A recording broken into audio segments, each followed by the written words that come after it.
ये वीडियो देखने के बाद शायद बहुत लोग मुझे हेट करेंगे, लेकिन जो मुझे सही लगा मैं वही बोलूँगा। मैं शुरू से इस प्रोटेस्ट के सपोर्ट में था, लेकिन जैसे जैसे ये प्रोटेस्ट आगे बढ़ा मेरी ओपिनियन भी बदलती गई।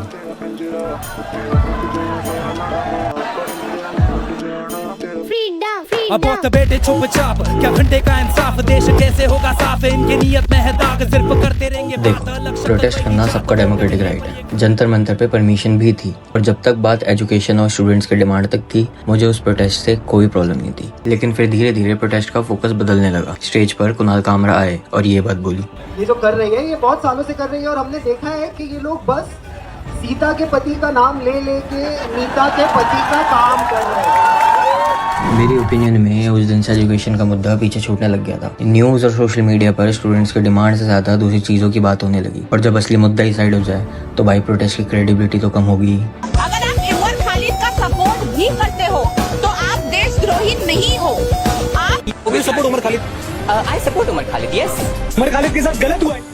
और फिर पार्लियामेंट मार्च। यहीं से मुझे लगा कि बात ज़रूरत से ज़्यादा आगे जा रही है। भाई पार्लियामेंट की नॉर्मल बिल्डिंग नहीं है, वो इंडिया की डेमोक्रेसी का सेंटर है और सबसे हाई सिक्योरिटी एरियाज में से एक है। मेरे हिसाब से उस तरफ मार्च रोकना गलत नहीं था, क्योंकि सिक्योरिटी पर कॉम्प्रोमाइज़ कोई भी गवर्नमेंट अफोर्ड नहीं कर सकती। प्रोटेस्ट का मतलब आवाज़ उठाना होता है, सिक्योरिटी तोड़ना नहीं।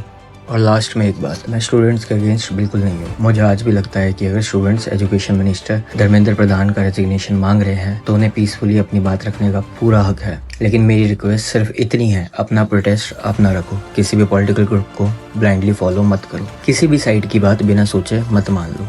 और एक बात जो मुझे पर्सनली बहुत बेकार लगी, मार्च में सबसे आगे स्टूडेंट्स थे। जिन लीडर्स को फॉलो करके ये स्टूडेंट्स प्रोटेस्ट में आए वो या तो वहाँ मौजूद ही नहीं थे, और जो थे भी वो कभी आगे आए ही नहीं।